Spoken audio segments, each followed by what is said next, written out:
সম্মানিত তিনি ভাই বলেন, মহান আল্লাহ বলেন, ওয়াইলুল লিকুল্লি হুমাযাতিল লুমাযা, সামনে নিন্দা করে যারা, পিছনে নিন্দা করে যারা, সুনিশ্চিত ধ্বংস হবে তারা, ওয়াইল নামক জাহান্নামে যাবে তারা।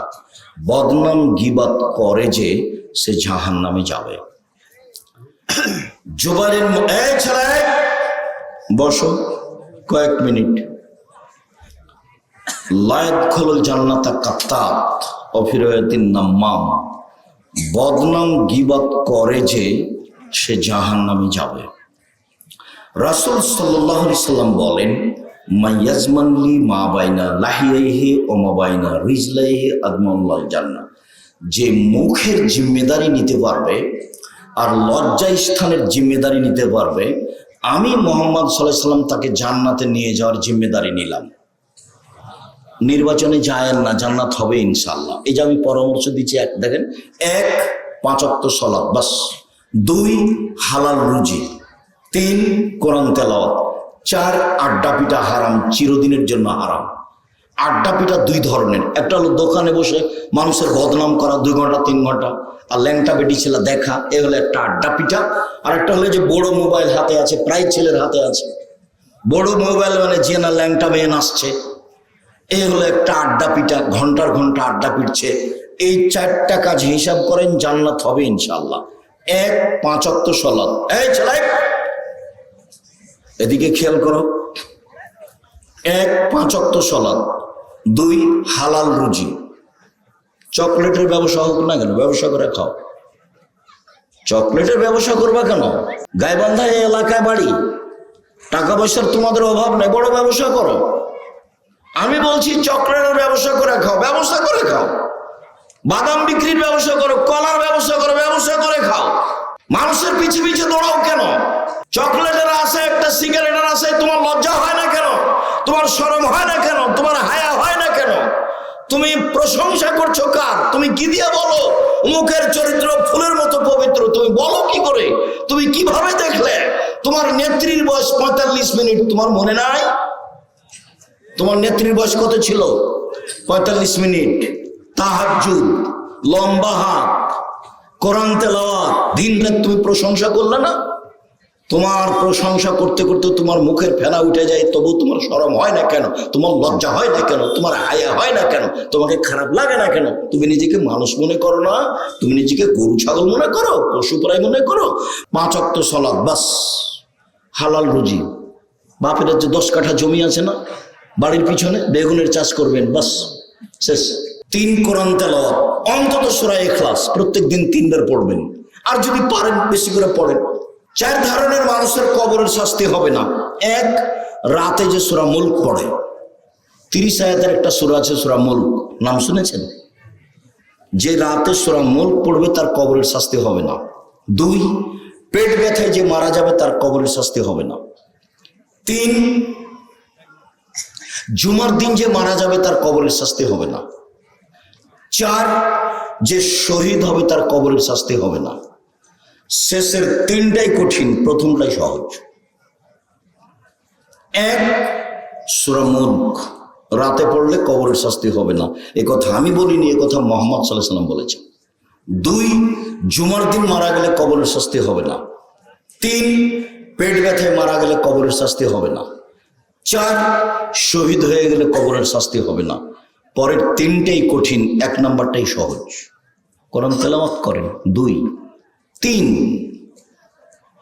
হলো কোরআন তেলাওয়াত। 4, আড্ডা পিটবেন না জীবনে, মানুষের বদনাম করবেন না, যা হবে হবে।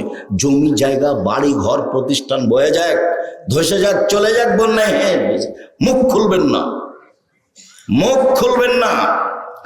উকবা বিন আমির বলছেন, আল্লাহ নবী বাঁচার কি পথ, জাহান থেকে বাঁচবো কিভাবে?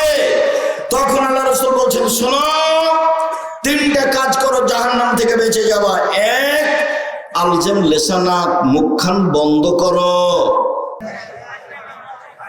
তো রাসূল সাল্লাল্লাহু আলাইহি সাল্লাম বললেন, কেউ যদি কোনো কথা আমার নামে বলে, সেই কথা যদি আমার না হয়, তাহলে তার থাকার জায়গা জাহান্নাম। বুখারী মুসলিম। হুজুর যত বড়ই হোক, পাগড়ি যত বড়ই হোক, জুব্বা আল খেল্লা যত বড়ই হোক তার জাহান্নাম হবেই। তার মুখের কথাটা যদি রাসূলের না হয়। মকসদুল মুমিনিন বইয়ে লেখা আছে হেডলাইন, অবিবাহিত ছেলে মেয়ের পড়া নিষেধ। তো যে দেখে সেই পড়ে, যে দেখে সেই পড়ে। হেডলাইন হচ্ছে কি, অবিবাহিত ছেলে মেয়ের পড়া নিষেধ। তো এখন যে দেখে হেডলাইন সেই পড়ে, কি আছে এখানে দেখ, হেডলাইনই ভুল। তো এখন লিখছে ভরা পেটে স্ত্রী মিলন হলে ছেলে ভ্যাংচা হয়, সফরের পূর্বে স্ত্রী মিলন হলে ছেলে টেরা হয়, চন্দ্র সূর্য গ্রহণের সময় স্ত্রী মিলন হলে ছেলে কানা হয়। এইভাবে লিখতে লিখতে 1-2 পৃষ্ঠা লিখেছেন। আল্লাহে, আল্লাহর কসম, শুরু থেকে নিয়ে শেষ পর্যন্ত একটা বাক্য সত্য নয়, সবই মিথ্যা এবং সবই সরাসরি কোরআনের বিপরীত। কোরআন মাজিদে আল্লাহ তাআলা বলছেন, নিসাউকুম হারসুল লাকুম ফাতু হারসাকুম আন্না শাইতুম, তোমাদের স্ত্রী তোমাদের ক্ষেত, তোমাদের জমি তোমাদের ক্ষেত, তোমরা তোমাদের স্ত্রীর কাছে আসো তোমাদের ইচ্ছা মতো, সকালেই কি, বিকালেই কি, দুপুরেই কি, ভরা পেটেই কি, সূর্যগ্রহণ লাগলেই কি আর না লাগলেই কি। আল্লাহ বলছেন একরকম আর লেখক বলছে একরকম, বাঁচার কোনো পথ নেই। ধর্ম বন্ধ থাক সেটা ভালো, কিন্তু মুখ দিয়ে উচ্চারণ করলে সেটা কার হতে হবে? আল্লাহর এবং আল্লাহ রাসূলের হতে হবে, নাহলে ফলাফল জাহান্নাম। ওমর রাদিয়াল্লাহু তাআলা যদি বেঁচে থাকতেন, বাংলাদেশের শতকরা 95 জন বক্তার আজীবন জেল হতো, আজীবন জেল হতো। ধর্ম এরকম নয় যেভাবে আমি আর আপনি বুঝেছি। তার উপরন্ত ধর্মের একটা গতিবিধি আছে। ভাইজান ওটা দিয়ে এমনি দেন, পানি খাও না। এটা একটা গিলাস, 1 গিলাস পানি পান করলে 5টা বিধান লাগে। কয়টা? 5টা। 1 গিলাস পানি, 1 ডান হাতে ধরতে হবে, 2 বিসমিল্লাহ বলতে হবে, 3 বসে পান করতে হবে, 4 3 শ্বাসে পান করতে হবে, 5 পান শেষে আলহামদুলিল্লাহ বলতে হবে। 1 গ্লাস পানি পান করলে 5টা বিধান লাগে। আর এই হাজারো মানুষের সামনে কথা বলবো, তার বিধান নেই।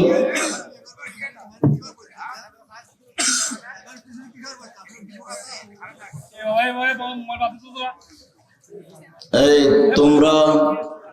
তোমরা বসে থাকো, নাহলে এখান থেকে চলে যেতে হবে। তোমরা বসো।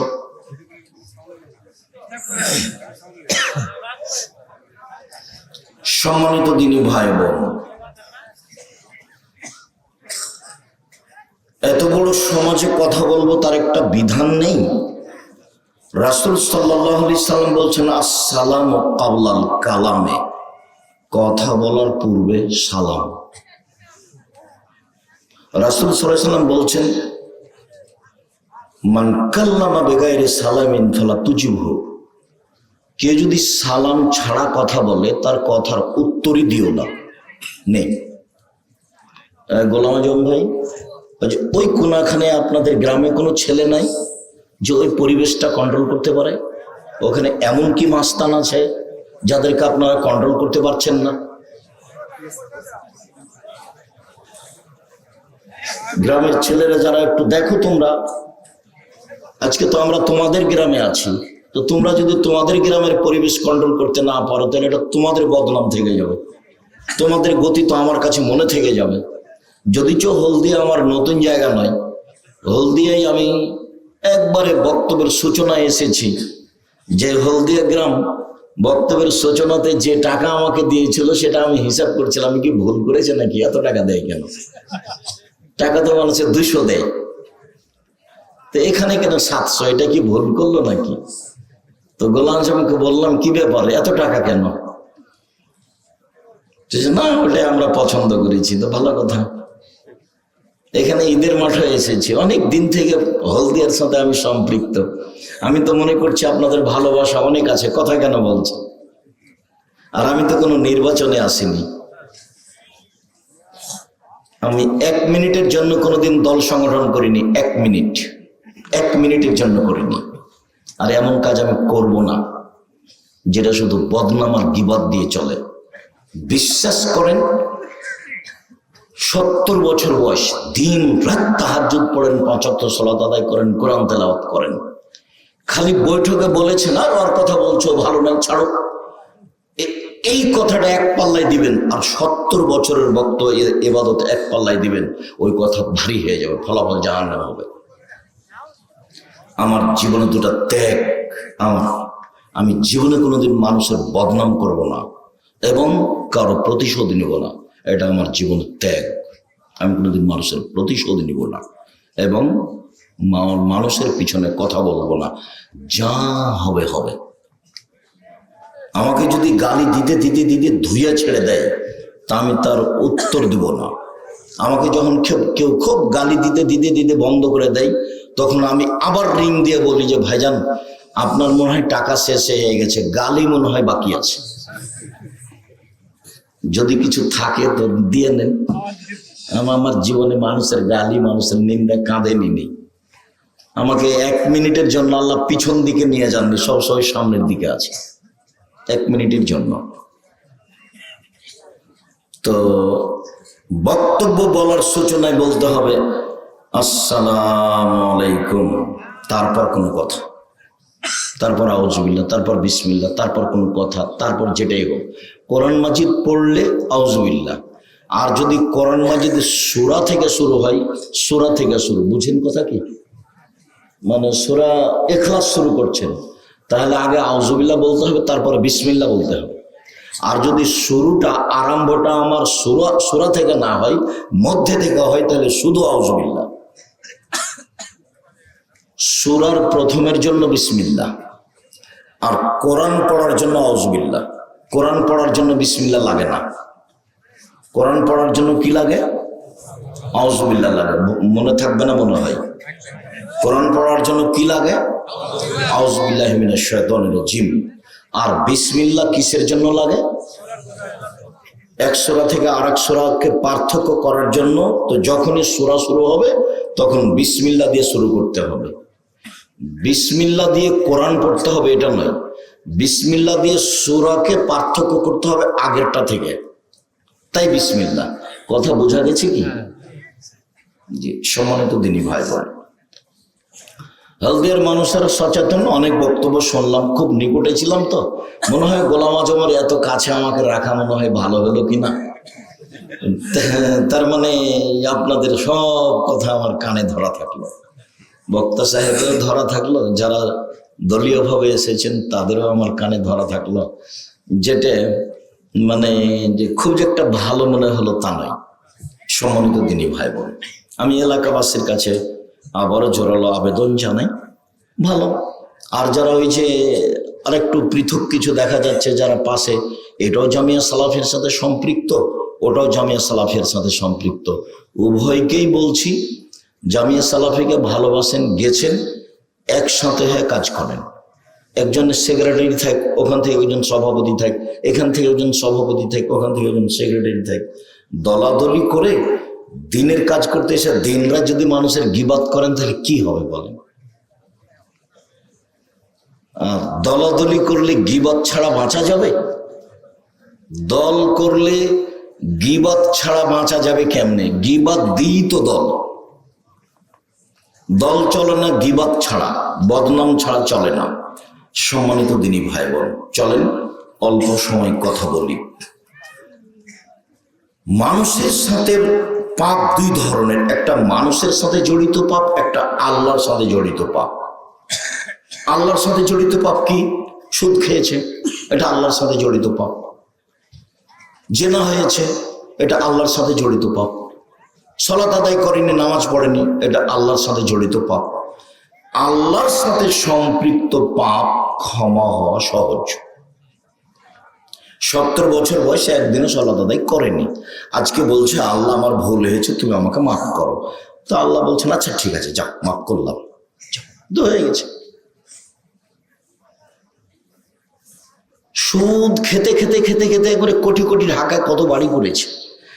আজকে বলছে রাতে যে আমি তোমাকে এক অদ্বিতীয় লাশারিক বলে বিশ্বাস করে তোমার দরবারে স্বীকৃতি দিচ্ছি যে জিন্দেগিতে আমি আর কোনোদিন সুদ খাবো না, সুদের লেনদেন সব বন্ধ করলাম।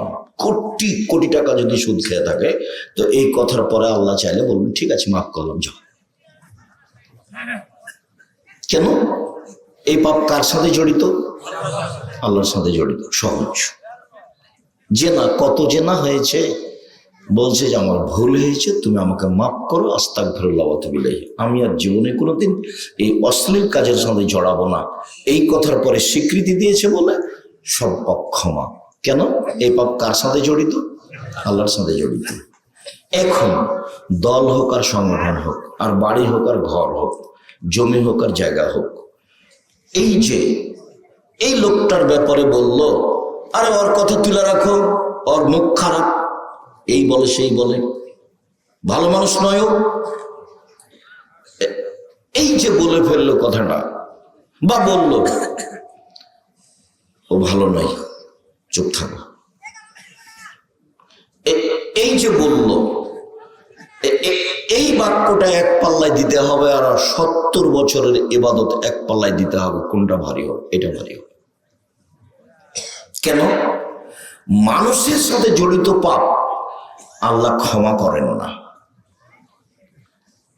আপনি আমার বদনাম করার পরে, গীবত করার পরে, আমার জমি জোর করে দখল করার পরে, আমাকে বাড়ি থেকে তুলে দেওয়ার পরে কাবা ঘরে গিয়ে বাকি জীবন গিলাপ ধরে যদি কান্নাকাটি করেন আর আপনার যদি পাপ ক্ষমা হয়ে যায়, তাহলে ইসলাম ধর্ম মিথ্যা, ইসলাম ধর্মই সত্য নয়। আপনার পাপ ক্ষমা হবে না। যার বদনাম করেছেন তার হাত ধরে ক্ষমা চাইতে হবে, ভাইজান আমি বুঝতে পারিনি, আপনার ব্যাপারে কিছু বলে ফেলেছি, আমাকে মাফ করেন। ও যদি মাফ করে দেয় তাহলে ক্ষমা হবে, এটা ক্ষমা হবে না। আপনারা 2 ভাই 1 বোন, আপনার বাপ আপনাদের 2 ভাইকে জমি লিখে দিয়ে চলে গেছে, প্রতি বছর উমরা করেছে, হজও কয়েকবার করেছে, আপনার বোনকে জমি দেয়নি। এটা তো আবার গাইবান্ধা। আব্দুল রাজাক সাহেব, গাইবান্ধা মানে চট করে এই কথা বললেন কেন? হ্যাঁ, রংপুর, দিনাজপুর, লালমোহন, নীলফামারী, কুড়িগ্রাম, পঞ্চগড়, ঠাকুরগাঁও, গাইবান্ধা, জয়পুরহাট, বগুড়া, এসব ডিস্ট্রিক্টের বোনেরা ভাইয়ের কাছে জমি চাইলেই খেপে যায়। আপনার বাপ মারা গেছে, তো আপনি জমি ভাগে নেবেন সকালে আর আপনার বোন নিবে বিকালে, এইটুকুর সুযোগ আছে কি? জি না। যে সময়তে আপনি নিয়েছেন আপনার বোন সেই সময় নিবে, এটা শরীয়ত। তো আপনার বাপ আপনার বোনকে জমি না দিয়ে জান্নাত কিনতে চায়, অসম্ভব, এটা হতেই পারে না। ও জাহান্নামে চলেই গেছে, ঢোকেনি কেন? মরেনি, এই জন্য মরলেই যাবে। তার নাম মানুষের সাথে জড়িত পাপ, তার নাম মানুষের সাথে জড়িত পাপ। মানুষের সাথে জড়িত পাপ ওখানে ক্ষমা হয় না, যেটাকে আমাদের দেশে কি বলে? হক নষ্ট। আমাদের দেশে কি বলে? হক নষ্ট। যার জন্য আমি তোমাদেরকে বলে দিয়েছি যে তোমার বাপকে যদি আমি কুকুর শ্রীগেলের চেয়ে খারাপ প্রমাণ করতে না পারি, আমি জাতির সামনে বক্তব্য দিব না। বহুবার বলেছি, তোমার বাপকে যদি আমি কুকুর শ্রীগেলের চেয়ে খারাপ প্রমাণ করতে পারি না পারি, তাহলে আমি বক্তব্য দিব না। শিক্ষিত তো বহু দূরের কথা, আরে তোমার বাপ মাস্টার ডিগ্রি পাস মানুষ তো বহু দূরের কথা, ওটা তো প্রশ্নই আসে না। তোমার বাপকে যদি আমি অশিক্ষিত প্রমাণ করতে না পারি, আমি জাতির সামনে বক্তব্য দেব না। এটা 90 সাল থেকে বলছি, মানে 36 বছর চলছে একই কথা। 36 বছরে কোনোদিন বাক্যের 19-20 হয়নি। মানুষ হিসাবে একটু ওই একই রকম কথা চলছে। বুঝেও বুঝে না ওরা, অন্তর আছে বুঝে না, দেখেও দেখে না ওরা, চক্ষু আছে দেখে না, শোনেও শোনে না ওরা, কান আছে শোনে না। উলায়েকা কালানাম, তারা পশু প্রাণীর মতো, তারা গরু ছাগলের মতো, তারা কুকুর শ্রীগের মতো, বাঁধন বাজার, বরং তার চেয়ে খারাপ। আল্লাহ বলছে তোমার বাপ কুকুর শ্রীগের চেয়ে খারাপ। তোমার বাপ তাহাজ্জুদ পড়ে, এশার সালাত আদায় করে মাথায় টুপি দিয়ে বাড়ি যাচ্ছিল, দোকানে বসে আড্ডা পিঠে আর একজনের বদনাম করে, আর ল্যাংটা মেয়ে ওখানে নাচে, টুপি মাথায় দিয়েছে, ল্যাংটা মেয়েকে দেখে আর একজনের বদনাম করে। তোমার বাপ যদি কুকুর স্ত্রীর চেয়ে খারাপ প্রমাণ করতে না পারি, জাতির সামনে বক্তব্য দেব না। শুনুন,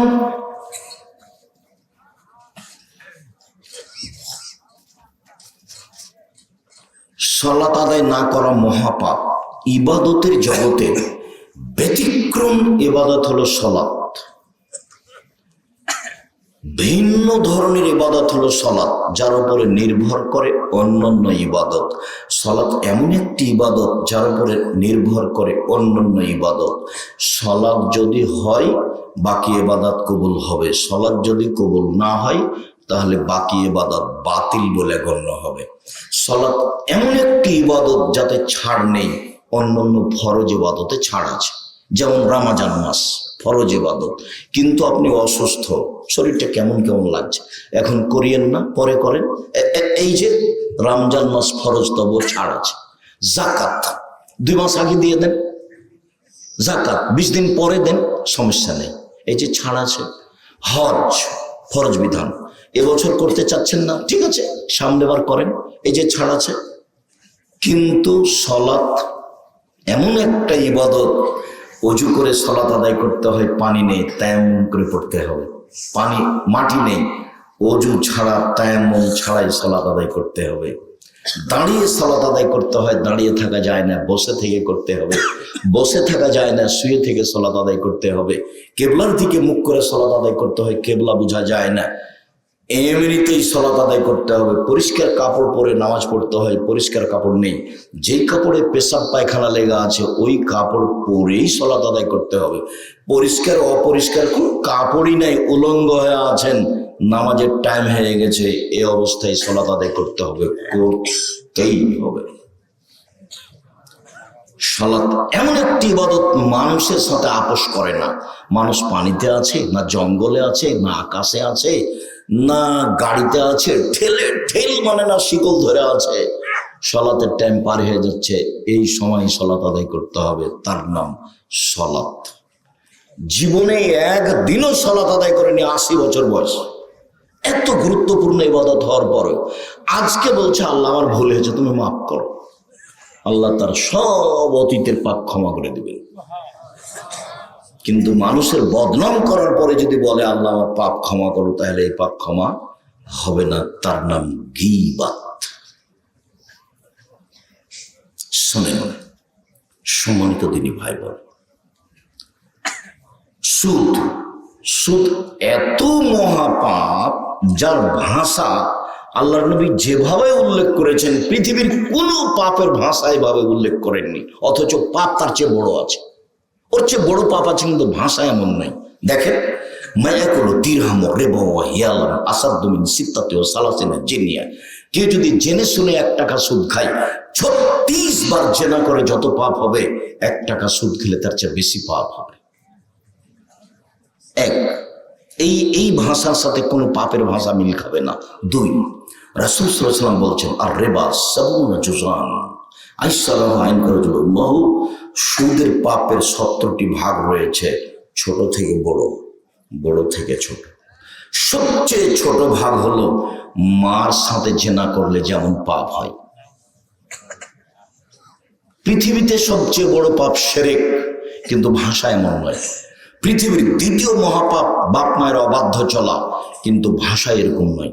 পৃথিবীর 3য় মহাপাপ মিথ্যা সাক্ষী দেওয়া, কিন্তু ভাষা এমন নয়।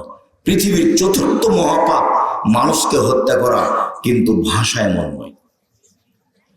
ভাষা এরকম নয়, অবাক ভাষার পাপ, সেটা হচ্ছে সুদ। আর তাকে জড়িয়ে দিয়েছেন আল্লাহ রাসূল জেনার সাথে। জেনার ব্যাপারে রাসূল বলছেন যে অবিবাহিত ছেলে যদি জেনা করে তাহলে তাকে 1 বছরের জন্য 100 লাঠি পিটিয়ে তাড়িয়ে দিতে হবে। আর বিবাহিত ছেলে মেয়ে যদি জেনা করে তাহলে তাকে ইট ঢেল পাথর দিয়ে মেরে মেরে মেরে ফেলতে হবে। বেঁচে থাকার কোনো পথ নাই। অবাক হতে হবে যে দুনিয়াতে 3টা পাপের কারণে মানুষকে হত্যা করতে হয়, কিন্তু 2টা পাপ করার পরে বাঁচার পথ আছে, একটা পাপ করার পরে বাঁচার কোনো পথ নেই। 3টা পাপের কারণে মানুষকে হত্যা করতে হয়। একজন বলছে আমি কোরআন মাজিদ মানি না, তাহলে সরকারিভাবে তাকে ফাঁসি দিতে হবে, হত্যা করতে হবে। এখন তাকে ফাঁসির মঞ্চে নিয়ে যাওয়া হয়েছে, ফাঁসও গলায় দেওয়া হয়েছে। তখন বলছে না না ভুল হয়েছে, কোরআন মাজিদ আল্লাহর বিধান, কোরআন মাজিদ আল্লাহর কালাম, আমার ভুল হয়েছে। তাহলে তাকে ফাঁস থেকে কি করতে হবে? নামিয়ে নিতে হবে, তার ফাঁসি হবে না। অথচ পাপ ছিল হত্যা। 2 কেসাস। আপনি যদি আমাকে হত্যা করেন তাহলে আমার বাপ মা আপনাকে হত্যা করে নেবে সরকারিভাবে, তার নাম কেসাস। আপনি যদি আমাকে হত্যা করেন আমার বাপ মা আপনাকে হত্যা করে নেবে, তার নাম কেসাস। এটাই আল্লাহর বিধান। এখন আপনাকে ফাঁসির মঞ্চে নিয়ে যাওয়া হয়েছে, ফাঁসও গলায় দেওয়া হয়েছে। আমার বাপ মা চিল্লাচিল্লি করে বলছে না না না না আমরা মাফ করে দিলাম, আমরা কেসাস নিব না। তাহলে আপনাকে ফাঁস থেকে নামিয়ে নিতে হবে, আপনার ফাঁসি হবে না। 3 বিবাহ করার পরে যদি কেউ জেনায় লিপ্ত হয় তাহলেও তাকে ইট ঢেল পাথর দিয়ে মেরে ফেলতে হবে, তাকে ফাঁসি দিতে হবে। পৃথিবীতে এমন কোনো পথ নেই যা তাকে বাঁচাতে পারে, পৃথিবীর কোনো পথই নেই যা তাকে বাঁচাতে পারে। সম্মানিত দিনী ভাই বোন, এই পাপের সাথে জড়িয়ে দেওয়া হয়েছে সুদ খেয়ে একবারে জীবনটাকে একবারে পূর্ণ করে দিয়েছে সুদে। এখন বলছে আল্লাহ আমার ভুল হয়েছে, তুমি মাফ করো। এক বাক্যে সব পাপ ক্ষমা হয়ে যেতে পারে, যাক ঠিক আছে মাফ করলাম। কেন? এই পাপ কার সাথে জড়িত? জমি চাষ করেন। 4 ব্যবসা। তখন রাসূল সাল্লাল্লাহু আলাইহি সাল্লাম বললেন সত্যবাদী বিশ্বস্ত ব্যবসায়ীরা নবীদের সাথে জান্নাতে থাকবেন। অবাক উপার্জনের পথ, অবাক উপার্জনের পথ কয়টা? 4টে। 1 দিন মজুরি, কিষান কামলা, বুঝেন না আপনারা? এটা একটা উপার্জনের পথ। 2 চাকরি করেন, যেখানে করবেন বৈধ জায়গায় চাকরি করেন। দিন মজুরিতে টাকা শেষ হবে সন্ধ্যায়, চাকরিতে টাকা সাধারণত শেষ হয় 25 দিনে, 5 দিন ধার কর্য করে চলে। 3 জমি চাষ। আমার আব্বা ছিলেন চাষি, হয় সমান সমান না হয় লস। জমি চাষে কি হবে? হয় সমান সমান না হয় লস। এই হলো 3টা উপার্জনের পথ। এইবার 4র্থ ব্যবসা। তখন রাসূল সাল্লাল্লাহু আলাইহি ওয়াসাল্লাম বলছেন মনে রেখো সত্যবাদী বিশ্বস্ত ব্যবসায়ীরা নবীদের সাথে থাকবেন। এ তো বললেন, আর একটা বাক্য বলছেন পৃথিবীর মানুষ শুনে রেখে ইয়া মাশারাত তুজ্জার, ব্যবসায়ীরা শোনো, ইন্নাল বাইয়া ইয়াহজুরুল কিযব ওয়াল হাযাব। ব্যবসাতে মিথ্যা কথা চলে আসে, ব্যবসাতে কসম চলে আসে, অনর্থক বেখেয়াল কসম চলে আসে, বেখেয়াল মিথ্যা কথা চলে আসে, কিছু না কিছু চলেই আসে। ফাসুবুহু সাদকা, দান করে এটা মিটিয়ে দাও। এই উপার্জনের এত কেন প্রশংসা? ঘটনাটা কি? এইটা একটা মাদ্রাসা, হলদিয়া কওমি মাদ্রাসা। এখানে 20 জন এতিম আছে, কথার কথা। জামিয়া সালাফি আছে 519 জন। কতটি? 519 জন। আব্দুল রাজ্জাক সাহেব এত এতিম রেখেছেন কেন? কিভাবে চলে তা আমি বুঝতে পারি না। তবে বালা মুসিবত জন্য আল্লাহ এর উপর দিয়ে পার করে দেয়, যেন প্রতিষ্ঠানে না আসে, এই জন্য রেখেছি। মূলত আমার লক্ষ্য উদ্দেশ্য এইটা যে এতগুলো এতিম রেখেছি, আল্লাহ এখানে সহজে কোনো বালা মুসিবত দিবে না, এই আশা। তো সম্মানিত দিনী ভাই বোন, দিন মজুর তো এই এতিমের সহযোগিতা করতে পারবে না, ও তো সন্ধ্যায় টাকা শেষ হয়েছে। চাকরি 25 দিনে শেষ হয়, 5 দিন ধার কর্য করে চলে, ওইও তো এতিমদের সহযোগিতা করতে পারবে না। 3 জমি চাষ, ও তো লস হয়ে গেছে, ও তো এতিমদের সহযোগিতা করতে পারবে না। একটাই পথ আছে মানুষ সহযোগিতা করতে পারবে অসহায় মানুষের, সেটা কি? ব্যবসা। ব্যবসা আমি বলিনি চকলেটের ব্যবসা করতে হবে, আমি চকলেটের ব্যবসা মানে বলেছি কম পয়সার ব্যবসা। সত্যবাদী বিশ্বস্ত ব্যবসায়ী যদি বাদাম বিক্রি করে তবুও ফল এটাই হবে। সত্যবাদী বিশ্বস্ত ব্যবসায়ী যদি ইনপুটে জাপান থেকে মাল এনে চট্টগ্রামে নামায়, ফলাফল এটাই হবে। আর অসহায় মানুষকে সহযোগিতা করার মতো একটাই পথ, তবে পয়সা বেশি হতে 25 থেকে 30 বছর লাগবে। একবারে কলকাতায় হিরোইন কিনলেন, ঢাকায় বিক্রি করলেন, একদিনে কোটি টাকা হলো, এটা ব্যবসা নয়, এটা ব্যবসা নয়। গাইবান্ধাতে ট্রেনে উঠে বগুড়ায় নামবো মনে করে ট্রেনে উঠেছি, তো একটা ছেলেকে বলছে একটু বাদাম দাও তো 200 বাদাম দিয়েছে, কে 100। তা বলছে তোমার দাড়ি পাল্লাটা আমাকে দাও তো, আমি একটু ধরি। ট্রেনের ঘটনা বলছে, এই গাইবান্ধারই ঘটনা বলছে। তো আমাকে দিতে চাচ্ছে না, দেখ একটু ধরি, আমি দেখি তো একটু কমে গেছে। তো বলছি কম দিলা কেন? তো বলছে হুজুর সবাই খালি 1-2 করে খেয়ে নেয় তো। এটাও জুলুম। এইটা এই দেশের নির্বাচন পদ্ধতিতে মানুষকে এত নিচে নামালছে যে ও তো টাকা খরচ করেছে অন্যায় ভাবে, টাকা তো উঠাবেও। এই জুলুম, এই নির্যাতন, এই অন্যায়, এই অবিচার, এই রাহাজানি, এই লুটতরাজ, এই মারামারি, এই দাগাবাজি, এই দাঙ্গামা, এই হাঙ্গামা, এই জুয়ার চুরি, এই চাঁদাবাজি মানুষকে একবারে পশু করে দিয়েছে। বুঝেও বুঝে না ওরা, অন্তর আছে বুঝে না, দেখেও দেখে না ওরা, চক্ষু আছে দেখে না, শুনেও শুনে না ওরা, কান আছে শুনে না। উলায়েকা কালানাম, তারা পশু প্রাণীর মতো, তারা গরু ছাগলের মতো, তারা কুকুর শ্রীগের মতো, ভালো মাজাল বরং তার চেয়ে খারাপ। আপনি অবাক হবেন, লন্ডন একটা ইহুদি খ্রিস্টানদের দেশ। আমি 22শে ডিসেম্বর থেকে 11ই জানুয়ারি পর্যন্ত থাকলাম। তাতে আমি বুঝলাম যে একটা মেয়ে যদি 22 হাতের বোরখা পরে, একবারে বোরখার শেষ পর্যায়ে বড়, সারা দিন রাত হাঁটে, কেউ তার সাথে মজাকও করতে পারবে না।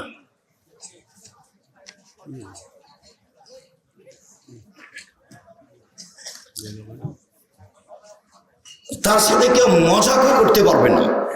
আর খালি গায়ে যদি হাঁটে তো তার দিকে তাকিয়ে কেউ হেসে উঠতে পারবে না। একটা মেয়ে খালি গায়ে চলে যাচ্ছে, কেউ তার দিকে তাকিয়ে হেসে উঠবে বা 18 বছর জেল হবে। কতদিন?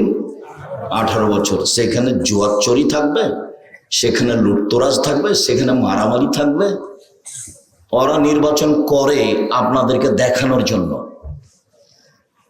ওদের যেটা হিসাব আছে সেটা তারা করে। ট্রাম্পের সাথে একজন মহিলা ছিল, তখন মনে হচ্ছিল যে সব ভোট মহিলাই পাবে। যেদিন নির্বাচন হয়ে গেল সেদিন পুরুষ মানুষ দেখা গেল, তারপর মহিলাটার আর নামই নাই, তারপর আর কোনোদিন দাঁড়ায় না। তারা দেখায় যে মুসলমানেরা মারামারি করুক, সে পথটা ব্যবস্থা করেছে। মোবাইল ওরাই করেছে, নির্বাচন ব্যবস্থা ওরাই করেছে, ওরাই আমাদেরকে পশু বানাচ্ছে। মোহাম্মদ সাল্লাল্লাহু আলাইহি সাল্লামের নীতি ওরা নিয়ে নিয়েছে। মোহাম্মদ সাল্লাল্লাহু আলাইহি সাল্লামের নীতি কারা নিয়ে নিয়েছে? ওরাই নিয়ে নিয়েছে। একটা গাড়ি সামনে আছে, আর একটা গাড়ি আগে দাঁড়িয়ে গেছে আপনাকে প্রাধান্য দেওয়ার জন্য। ও তো মোহাম্মদ সাল্লাল্লাহু আলাইহি সাল্লাম বলেছে যে আপনার চেয়ে আরেকজনকে প্রাধান্য দিতে হবে। এটা কে বলেছেন? মোহাম্মদ সাল্লাল্লাহু আলাইহি সাল্লাম বলেছেন। ও আপনার গাড়ি থেকে আগে দাঁড়িয়ে গেছে, আপনি রাস্তাতে পার হচ্ছেন, আপনাকে দেখে 20 ফুট 30 ফুট দূরে দাঁড়িয়ে গেছে, আগে আপনার পাশে আছে। নীতি তো ওরা নিয়ে নিয়েছে। সম্মানিত দিনী ভাই বলেন, মহান আল্লাহ বলেন, ওয়াইলুল কুল্লি হুমাযাতিল লুমাযা, সামনে নিন্দা করে যারা, পিছনে নিন্দা করে যারা, সুনিশ্চিত ধ্বংস হবে তারা, ওয়াইল নামক জাহান্নামে যাবে তারা। বদনাম গীবাত করে যে, সে জাহান্নামে যাবে। জুবাইরের এই ছেলে বসো কয়েক মিনিট। লায়াদখুলুল জান্নাতা কাত্তাত ওয়া ফি রিওয়ায়াতিন নাম্মাম, বদনাম গীবাত করে যে সে জাহান্নামে যাবে। রাসূল সাল্লাল্লাহু আলাইহি সাল্লাম বলেন, মাইয়াজমানলি মা বাইনা লাহিয়াইহি ওয়া মা বাইনা রিজলাইহি আদমানুল জান্নাহ, যে মুখের জিম্মেদারি নিতে পারবে আর লজ্জা স্থানের জিম্মেদারি নিতে পারবে, আমি মুহাম্মদ সাল্লাল্লাহু আলাইহি সাল্লাম তাকে জান্নাতে নিয়ে যাওয়ার জিম্মেদারি নিলাম।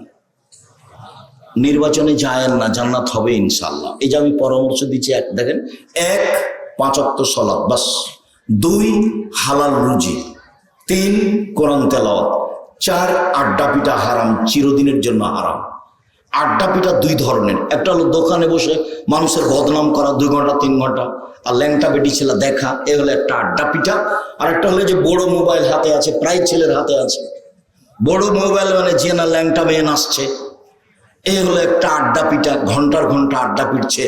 এই 4টা কাজ হিসাব করেন, জান্নাত হবে ইনশাআল্লাহ। 1, 5 ওয়াক্ত সালাত। এই ছেলে এদিকে খেয়াল করো। 1, 5 ওয়াক্ত সালাত। 2, হালাল রুজি। চকলেটের ব্যবসা হোক না কেন, ব্যবসা করে খাও। চকলেটের ব্যবসা করবা কেন? গাইবান্ধা এই এলাকায় বাড়ি, টাকা পয়সার তোমাদের অভাব নেই, বড় ব্যবসা করো। আমি বলছি চকলেটের ব্যবসা করে খাও, ব্যবসা করে খাও। বাদাম বিক্রির ব্যবসা করো, কলার ব্যবসা করো, ব্যবসা করে খাও। মানুষের পিছে পিছে দৌড়াও কেন? চকলেটের আছে, একটা সিগারেটের আছে, তোমার লজ্জা হয় না কেন? তোমার শরম হয় না কেন? তোমার হায়া হয় না কেন? তুমি প্রশংসা করছো কার? তুমি কি দিয়ে বলো মুখের চরিত্র ফুলের মতো পবিত্র? তুমি বলো কি করে? তুমি কিভাবে দেখলে? তোমার নেত্রীর বয়স 45 মিনিট, তোমার মনে নাই? তোমার নেত্রীর বয়স কত ছিল? 45 মিনিট। তাহাজ্জুদ, লম্বা হাত, কোরআন তেলাওয়াত, দিন রাত তুমি প্রশংসা করলে না? তোমার প্রশংসা করতে করতে তোমার মুখের ফেনা উঠে যায়, তবু তোমার শরম হয় না কেন? তোমার লজ্জা হয় না কেন? তোমার হায়া হয় না কেন? তোমাকে খারাপ লাগে না কেন? তুমি নিজেকে মানুষ মনে করো না? তুমি নিজেকে গরু ছাগল মনে করো, পশু প্রায় মনে করো? বুঝে না ওরা, অন্তর আছে বুঝে না, দেখেও দেখে না ওরা, চক্ষু আছে দেখে না, শুনেও শোনে না ওরা, কান আছে শোনে না।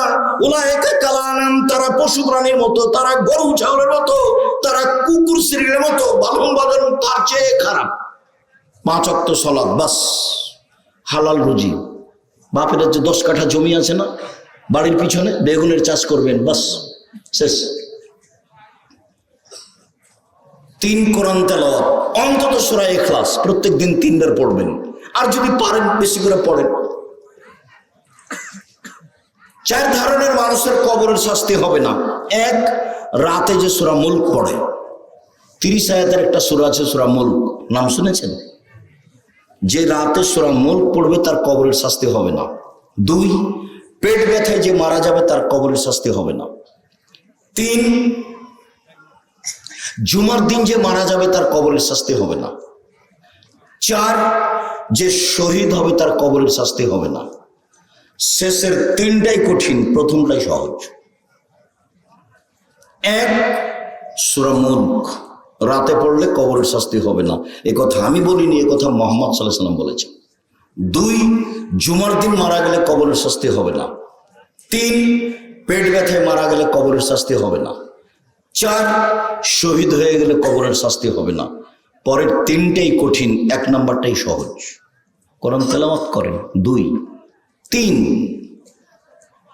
হলো কোরআন তেলাওয়াত। 4, আড্ডা পিটবেন না জীবনে, মানুষের বদনাম করবেন না, যা হবে হবে।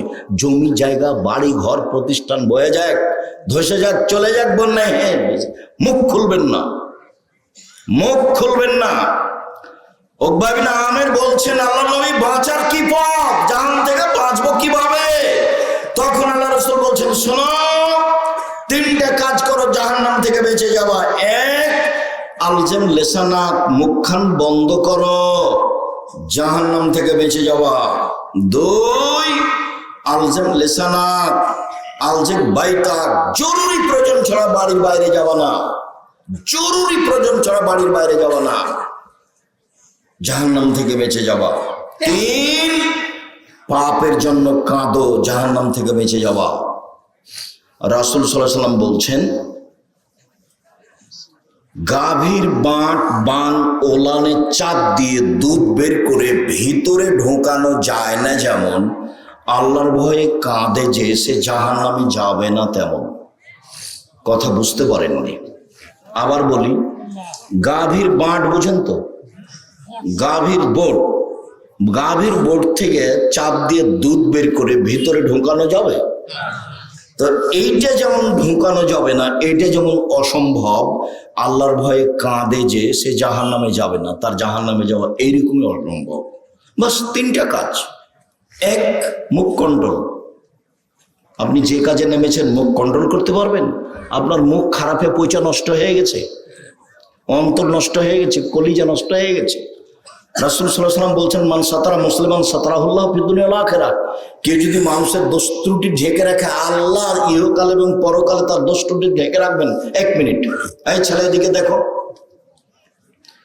একজন পাপী মানুষকে আল্লাহ বিচারের মাঠে নিয়ে আসবেন, সব মানুষের সামনে, ইহুদি খ্রিস্টান বৌদ্ধ মুসলমান সবার সামনে নিয়ে এসে তার আমলনামাটাকে এইভাবে ধরবেন তার সামনে, তাকে ঢেকে নিয়ে, লোকটাকে নিজে আল্লাহ তার বাহু দিয়ে ঢেকে নিয়ে বলবেন, দেখো তো এইগুলি কি তোমার পাপ? জি, এগুলো আমার পাপ। তুমি কি মনে করো আমার ফেরেশতারা অন্যায় লিখেছে? জি না, জি না, আপনার ফেরেশতারা অন্যায় লিখেনি, এটাই ঠিক। তুমি কি আমাকে কিছু বলতে চাও? জি না, আমি কিছু বলতে চাই না। শোনো, তোমার একটা ভালো গুণ ছিল, মানুষের দোষ ত্রুটি মানুষের সামনে বলতে না, মানুষের দোষ ত্রুটি ঢেকে রাখতে। এই গুণ তোমার ছিল, মানুষের দোষ ত্রুটি মানুষ হিসেবে তুমি ঢেকে রাখতে পারো। আমি আল্লাহ তোমার পাপটা ঢেকে রাখতে পারি না। যাও, তোমার বিচার হবে না, জান্নাতে যাও। দেখেন উপদেশ বইয়ে ভূমিকাতে এটা লেখা আছে, এ হাদিস আছে। দেখেন উপদেশ বই আছে, আপনার জন্য বই লিখেছিলাম। 90 সাল থেকে মাঠে আছে, এই যাবৎ কোনোদিন মুখে কলমে মিডিয়া আপনাকে আমি ফাঁকি দিইনি। জাতির যদি রাস্তাঘাট করে দিতে না পারি, জাতির যদি স্কুল কলেজ করে দিতে না পারি, জাতিকে চূড়ান্ত সঠিক ধর্ম দিতে পারবো ইনশাল্লাহ। ধর্মের ব্যাপারে জাতিকে ফাঁকি দিয়ে আমি পরকাল হারাতে রাজি নই। সম্মানিত দিনী ভাই বোন, বলছিলাম বাঁচার 3টে পথ, মুখটা বন্ধ রাখেন, জান্নাত পাওয়া যাবে। একদিন আল্লাহ রাসূল বলছেন, সঙ্গী সাথী বলতে পারো মানুষকে পিছন দিক থেকে ধাক্কা মেরে জাহান্নামে নিক্ষেপ করে কি? সঙ্গী সাথী বলতে পারো মানুষকে পিছন দিক থেকে ধাক্কা মেরে জাহান্নামে নিক্ষেপ করে কি? সঙ্গী সাথী বলতে পারো মানুষকে পিছন দিক থেকে ধাক্কা মেরে জাহান্নামে নিক্ষেপ করে কি? বলতে বলতেই ফাঁকা দিলে সালাহ নিজের জিভাটা ধরে নিয়েছেন। জিভা, এই জিভা মানুষকে পিছন দিক থেকে ধাক্কা মেরে জাহান্নামে নিক্ষেপ করে। আপনার নির্বাচনের কি হবে? হুজুর তাহাজ্জুদ পড়ে জান্নাত কিনবেন? জান্নাত কি অত সহজ? জান্নাত পড়ে আছে, জান্নাত পাওয়ার টপ ব্যাপার। হজিবাতিন নার বিশাহওয়াত, মনের ইচ্ছে দ্বারা জাহান্নাম ঘেরা আছে। ও হজিবাতে জান্নাতুল মিকাম বিল মাকারেহে, নিয়ম নীতি কষ্ট ক্লেশ ত্যাগ তিতিক্ষা অনেক কিছু দিয়ে জান্নাত ঘেরা আছে। মনের ইচ্ছে দিয়ে জাহান্নাম ঘেরা আছে। মন মতো চলে যে জাহান্নামে যাবে সে। আপনারও জান্নাতে যাওয়া সহজ, 4টা কাজ করেন, জান্নাত সহজ। মহিলাদেরও জান্নাত সহজ। এই মেয়ে, কথা বলছো কেন? জানো যে আব্দুর রাজ্জাক বিন ইউসুফ এসেছেন, দেরি হলো আসবেন, তো ঢং ঢং করে আসলেন, ঢং ঢং করে চলে গেলেন কেন? অত গল্প করেন কেন? আমি তো আপনার জন্য এসেছি, না হলে তো 2টা বাক্য আপনাকে বলবো। আমি তো আপনার জন্য এসেছি। হ্যাঁ করে কথা বলতে বলতে আসলেন, আবার চলে যাচ্ছেন। মহিলা মানুষ শরম হয় না কেন? হ্যাঁ হয় না কেন? দোকানপাটে যান কেন? এই মেয়ে, তুমি দোকানে যাও কেন? তোমার বাপ নেই?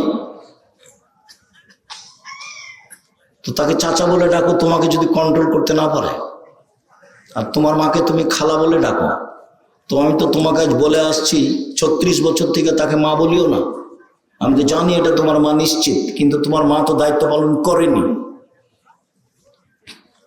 মা তো এরকম নয়। মাকে তো আল্লাহ নবী বলেছেন, বুখারী মুসলিমের হাদিস, মা মানে পাহারাদার। মা মানে পাহারাদার। তো তুমি হ্যাঁ করে আসলে এখানে, মাথার চুল ফেলে ছেড়ে দিয়ে আবার হ্যাঁ করে গল্প করতে করতে চলে গেলে, তোমার মা আছে, আমি এটা কি দিয়ে বুঝবো? এই মেয়ে, রাসূল সাল্লাল্লাহু আলাইহি ওয়াসাল্লাম বললেন, মা মানে 4টে জিনিস। 1, মা মানে বিদ্যা শিখাবে। 2, মা মানে শিষ্টাচার শিখাবে। 3, মা মানে সাজগোজ করে পরিপাটি করে রাখবে। 4, মা মানে পাহারা দিবে। বুখারী মুসলিমের হাদিস। তোমার মা তোমাকে কি পাহারা দিল? তোমার মা তোমাকে কি পাহারা দিয়েছে? তোমার নখ বড় আছে, এটাই কি শিষ্টাচার? তোমার নখে নেল পালিশ আছে, এটাই কি শিষ্টাচার? তোমার সামনের চুল ছোট আছে, এটাই কি শিষ্টাচার? তুমি নগ্ন পোশাক পরে থাকো, এটাই কি শিষ্টাচার? তুমি ভুরু তুলে চিকন করে রেখেছো, এটাই কি শিষ্টাচার? তুমি জোহর থেকে নিয়ে এখন পর্যন্ত দোকানে ঘুরে বেড়াচ্ছ, এটাই কি শিষ্টাচার? তোমার বাপ আছে, এটা তুমি বলতে পারো, আমি বলিনি, কোনোদিন বলবো না, ওটা তোমার চাচা। বাপ মানে চোখ যেভাবে ঘুরে বউ সেভাবে চলে, তার নাম স্বামী। চোখ যেভাবে ঘুরে বউ সেভাবে চলে, তার নাম স্বামী। রাসূল সাল্লাল্লাহু আলাইহি ওয়াসাল্লাম বলছেন, আনফিক আলা ইয়ালিক বিন তাওলিক, তুমি তোমার পয়সা দিয়ে তোমার ছেলে মেয়েকে লালন পালন করো, মানুষের মতো মানুষ করে গড়ে তুলো, ভালো করে শিক্ষা দাও। ওয়ালা তারফা আনহুম আসাকা, তোমার লাঠিটা পরিবারের উপর থেকে উঠিয়ে নিও না। প্রয়োজনে আদর যদি কাজ না করে তাহলে লাঠি দিয়ে ঠিক করতে হবে। আদর কাজ না করলে কি দিয়ে ঠিক করতে হবে? লাঠি দিয়ে ঠিক করতে হবে। এটা আমি বলিনি, এটা আল্লাহর নবী বলছেন। আর পৃথিবীর সবচেয়ে বড় মানুষ ওটা দেখিয়ে দিয়েছেন বাস্তব। এই মেয়ে শোনো, আমি ওটা বলিনি, পৃথিবীর সবচেয়ে বড় মানুষ বাস্তব দেখিয়েছেন। তুমি 1 মিনিট দেখো না, তোমার সাথে আছে আমি 2-3 মিনিট। উপস্থিত দিনী বৈঠকের মুসলিম বোন, একটু খেয়াল করেন, একটু খেয়াল করেন, কথা বন্ধ করেন, একটু খেয়াল করেন। আয়েশা রাদিয়াল্লাহু তাআলা আনহা বলেন, একদা আমরা এক যুদ্ধ থেকে আসছিলাম, হঠাৎ করে আমার গলার হার হারিয়ে গেল। হারটা ছিল আমার বড় বোন আসমা, বুখারী মুসলিমের হাদিস। হার তো খুঁজে পায় না, সলাতের সময় হয়ে গেল, পানি নেই, অজু করতে পারি না, সলাত আদায় করতে পারি না, হার খুঁজেও পাচ্ছি না, যেতেও পারি না, সবাই বিপদে পড়ে গেল। জনগণ খুব বিপদে। জনগণ আমার আব্বাকে গিয়ে বলল, আপনি জানেন আপনার মেয়ে কি করেছে? কি করেছে? আপনার মেয়ে হার হারিয়েছে, আমরা খুঁজে পাচ্ছি না, এখান থেকে যেতে পারছি না, এখানে পানি নেই, অজুও করতে পারছি না, সালাত আদায় করতে পারছি না। এখন আয়েশা রাদিয়াল্লাহু তাআলা আনহা বলছেন যে আবু বকর সিদ্দিক আমার নিকটে আসলেন। এদিকে দেখেন, আবু বকর সিদ্দিক আমার নিকটে আসলেন, তখন আমার স্বামী আমার উরু রানের উপরে মাথা দিয়ে ঘুমিয়েছিলেন। আমার স্বামী আমার উরু রানের উপরে মাথা দিয়ে ঘুমিয়েছিলেন। ফালাকাজানি লাকজাতান শাদীদা, আমাকে এত জোরে মারলেন এই কোমরের উপরে, আমার স্বামী এইভাবে না থাকলে আমি মায়ের কারণে দূরে সরে যেতাম, এত জোরে মারলেন। 1 মিনিট। এই অবস্থাটা বাংলাদেশের যদি হতো, আমাদের দেশের কোনো শ্বশুর জামাই মেয়ের ঘরে গিয়ে যদি দেখে যে জামাই মেয়ের উরু রানের উপরে মাথা দিয়ে ঘুমিয়ে আছে, তো শ্বশুর ওদিকে আগাবে না এভাবে ঘুরবে? বুঝতে পারেননি মনে হয়? আমাদের দেশের গতিতে আগাবে কি? এইভাবে ঘুরবে। তো এত বড় মানুষ এইভাবে না ঘুরে মেরে দিলেন। এখন দেখেন, সবচেয়ে বড় মানুষে মারলেন কে? আবু বকর সিদ্দিক রাদিয়াল্লাহু তাআলা। সবচেয়ে বড় মহিলাকে মারলেন কে? আয়েশা রাদিয়াল্লাহু তাআলা আনহাকে মারলেন। একবারে মা হাওয়া থেকে নিয়ে কিয়ামত পর্যন্ত সবার চেয়ে দামি। 3 সবচেয়ে বড় মানুষের সামনে মারলেন, মুহাম্মদ সাল্লাল্লাহু আলাইহি ওয়াসাল্লামের সামনে মারলেন। বিবাহিতা মেয়েকে মারলেন, জামাইয়ের সামনে মারলেন। পূর্ণ যুবতী মেয়েকে মারলেন, হাত দিয়ে মারলেন, খোলা মাঠে মারলেন, 1400 মানুষের সামনে মারলেন। সবচেয়ে বড় মানুষে মারলেন, সবচেয়ে বড় মহিলাকে মারলেন, সবচেয়ে বড় মানুষের সামনে মারলেন। বিবাহিতা বিবাহদারী মেয়েকে মারলেন, পূর্ণ যুবতী মেয়েকে মারলেন, জামাইয়ের সামনে মারলেন, হাত দিয়ে মারলেন, দিন দুপুরে মারলেন, খোলা মাঠে মারলেন, 1400 মানুষের সামনে মারলেন। এত বড় বাপে এত বড় বেটিকে এত বড় মানুষের সামনে মেরে দিলেন। ভুল কোথায়? গলার হার কোথায় হারিয়ে গেছে খেয়াল করেনি, সেই জন্য।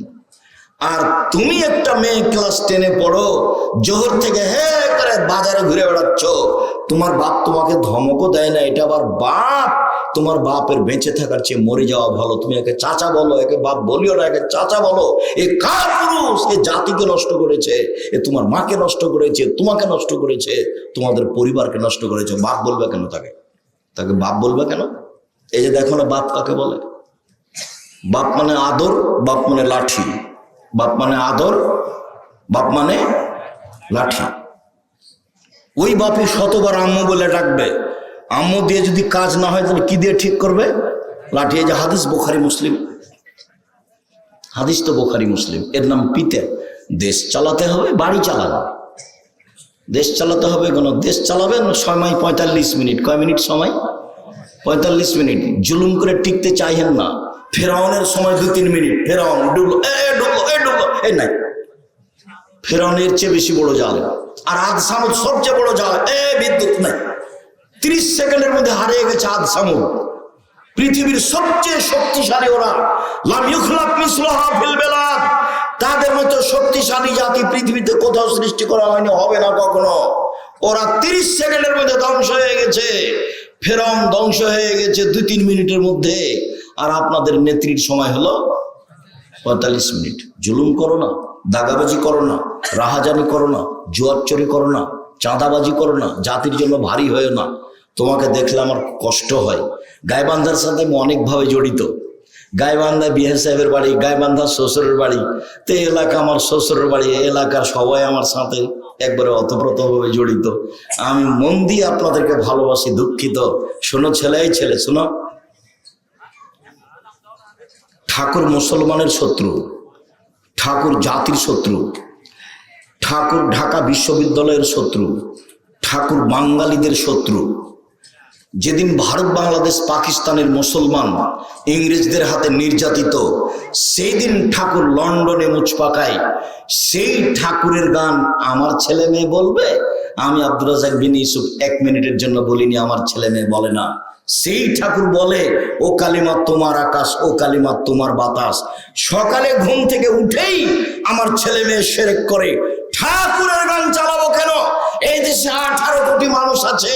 কেউ একটা এমন ছেলে জন্ম দিল না যে একটা গান বানাতে পারবে, যেই গান বাঙালি ছেলে মেয়ে বলবে। তোমার লজ্জা হয় না কেন? তোমার শরম হয় না কেন? তোমার বাপ কেন বলে যে আমার ছেলে খুব মেধাবী, আমার ছেলে বড় ডাক্তার, আমার ছেলে বড় ইঞ্জিনিয়ার? এ কথা তোমার বাপ বলে কেন? তোমার বাপ জানে না যে তুমি প্রতারক? তুমি তো সেই কোম্পানির ওষুধ লিখো যে কোম্পানি তোমাকে টাকা দিয়েছে। কে তোমাকে বড় ডাক্তার বলেছে? আমি তো বলিনি। তোমার বাপ জানে না তুমি চোর, ইঞ্জিনিয়ার? তুমি প্রায় তো চুরি করে খাও। তোমার বাপ তোমাকে কেন পড়াচ্ছে? তুমি কেন মাঠে জাতের সামনে বলতে পারলে না? 18 কোটি বাঙালির এমন কোন ছেলে হলো না যেই ছেলের বাংলা এদেশে গান এদেশের ছেলে মেয়ে বলবে। ঠাকুরের গান কেন? আরে ঠাকুর বাঙালিদের শত্রু, ঠাকুর ঢাকা বিশ্ববিদ্যালয়ের শত্রু, ঠাকুর মুসলমানের শত্রু, ঠাকুর জাতির শত্রু, ঠাকুর সারা ভারত বাংলাদেশ পাকিস্তানের শত্রু। যেদিন ভারত বাংলাদেশ পাকিস্তানের মুসলমান ইংরেজদের হাতে নির্যাতিত, সেদিন ঠাকুর লন্ডনে মুচ পাকায়। সেই ঠাকুরের গান আমার ছেলে মেয়ে বলবে? ঘুম থেকে উঠে শিরক করে, তার নাম বাংলাদেশ। তাহাজ্জুদ পড়ে জান্নাত হবে কি করে? জান্নাত আগে হারিয়ে গেছে। ও তো লা ইলাহা ইল্লাল্লাহ কেটে গেছে। পড়াশোনা করছো কেন? এই ছেলেরা পড়াশোনা করছো কেন? কে বলেছে তোমার বাপ মেধাবী? আমি বলিনি। কে বলেছে তোমার মা মেধাবী? আমি আব্দুর রাজ্জাক বিন ইউসুফ বিগত 90 সাল থেকে না এখন পর্যন্ত বলিনি। 92 সালে আমি সাঘাটা কলেজ মাঠে এসেছি, বক্তব্য শেষ হয়ে গেছে, তখন আমি কথা বলছিলাম। 92 সাল থেকে আমি আসি, এ দেশের সাথে সম্পৃক্ত। আমি এই বাক্য থেকে ফিরে আসিনি, এইভাবে বলছি। সম্মানিত দিনী ভাই বোন, উপস্থিত বৈঠকের মুসলিম বোন শোনেন একটু। 4টা কাজ করলেই জান্নাত। 1, 5 ওয়াক্ত সালাত। 2, রমজান মাসের সিয়াম। 3, স্বামীকে মেনে চলা। 4, জেনায় লিপ্ত না হওয়া। জান্নাতের সব দরজা খোলা। 1, 5 ওয়াক্ত সালাত। 2, রমজান মাসের সিয়াম রোজা। 3, স্বামীকে মেনে চলা। তিতা লাগলেও মিঠা লাগলেও স্বামীকে মেনেই চলতে হবে। তিতা লাগলেও মিঠা লাগলেও স্বামীকে মেনেই চলতে হবে। আমি বুঝলাম যে আব্দুর রাজ্জাক সাহেব আপনি উঠলেই আমাদেরকে কটাক্ষ করে বলেন, আমার স্বামীর মুখ এত খারাপ যে তার মুখের দিকে আমি তাকাতে পারি না। সেটা আমি জানি, সেটা আমি বুঝি। যে আপনার স্বামীর মুখ খুব খারাপ, আপনার গতিবিধিও আমি বুঝি। যখন আপনার স্বামী এক গ্লাস পানি চাই, তখন আপনি আপনার বৌমাকে বলেন, খালেদা তোমার শ্বশুরকে পানি দিয়ে আসো। যখন বৌমা থাকে না, তখন আপনি বলেন আপনার মেয়েকে যে আসমা তোর আব্বাকে এক গ্লাস পানি দিয়ে। যখন কেউ থাকে না, তখন আপনি এক গ্লাস পানি নিয়ে সামনে গিয়ে থ্যাকস করে রেখে চলে যান। আপনি তাকে সহ্য করতে পারেন না, এটা আমি বুঝি। এরপর আপনাকে আমি বলছি, আমি আপনার দিনী ভাই, আপনি এই স্বামীর সাথেই থাকেন, ভালো হবে। যদি নাই থাকতে পারেন তাহলে খোলা তালাক করে নেন, ইসলাম পথ রেখে দিয়েছে। কাজীর কাছে গিয়ে খোলা তালাক তার কাছে পাঠিয়ে দেন, 30 দিন পর অন্য জায়গাতে বিবাহ বসতে পারবেন, কোনো সমস্যা নেই। কিন্তু ঝুলন্ত হয়ে থাকবেন, কথা বলবেন না, মাস মাস কথা বলেন না, সপ্তাহ সব কথা বলেন না, মনে মনে ঘৃণা করে চলেন, এভাবে সংসার চলবে না। ভুল হচ্ছে, দেখুন আপনার ভুল হচ্ছে, দেখুন আপনার ভুল হচ্ছে। একটা কথা শোনেন, মনে রাখবেন, একটা কথা শোনেন, মনে রাখবেন, শোনেন। প্রত্যেকদিন সকালে ইবলিস শয়তানদেরকে বলে মানুষকে পাপী কর, যা মানুষকে পাপী কর, বিকালে রিপোর্ট দিবি। তো একজন শয়তান বিকালে এসে বলে, জাহাপনা, ইবলিসকে বলে, জাহাপনা হ্যাঁ বল কি হয়েছে? আমি মানুষকে জেনা করিয়ে দিই, যা এটা কোনো পাপ হয়নি, যা। তো আর একজন বলে, জাহাপনা আমি একটা মানুষকে হত্যা করিয়ে দিই, যা এটা কোনো কাজ হয়নি, যা। একজন মানুষকে আমি নামাজ পড়তে দিইনি, যা এটা কোনো কাজ হয়নি। একজন এসে বলছে, জাহাপনা আমি স্বামী স্ত্রীর মধ্যে গন্ডগোল বাঁধিয়ে দিয়েছি। যেমন বলে স্বামী স্ত্রীর মধ্যে গন্ডগোল লাগিয়ে দিয়েছি, তেমন একবার ইবলিস চেয়ার থেকে উঠে তাকে বুকে জড়িয়ে ধরে বলে, একটা কাজ করেছো। স্বামী স্ত্রী এ কথা আল্লাহ নবী বলছেন, এটা আমি বলিনি। এ কথা আল্লাহ নবী বলছেন, আমি বলিনি। স্বামীর সংসার আপনি 3টা কাজ করবেন না। উপস্থিত বৈঠকের মুসলিমগণ শোনেন, 3টা কাজ করবেন না। 1, অভিমান করবেন না, করলেই সংসার যাবে। 2, অভিযোগ। তোমার মা এ বলে আমাকে, তোমার বাপ এ বলে, তোমার বোন এ বলে, তোমার বাপ এ বলে, তোমার বোন এ বলে, তোমার মা এ বলে, এর নাম অভিযোগ। অভিযোগ করবেন না, সব খেয়ে নেন। ননদে যা বলেছে বলেছে, দেবর যা বলেছে বলেছে, শাশুড়ি যা বলেছে বলেছে, আপনি একটা পাথর। আরে আপনি এটা সহ্য করছেন না কেন? আমাকে এমনও কিছু কিছু গালি দেয় মানুষ, গালিটা শুরু করে আমার মাকে দিয়ে। এর পরেও আমি তাকে বলি, যখন কথা বলা শেষ করে তখন আমি বলি যে ভাইজান, আবার রিং দিয়ে বলি, ভাইজান আর কিছু গালি ছিল। আমি তার কথাটা গায়ে নিনি, কোনোদিন গায়ে নি না।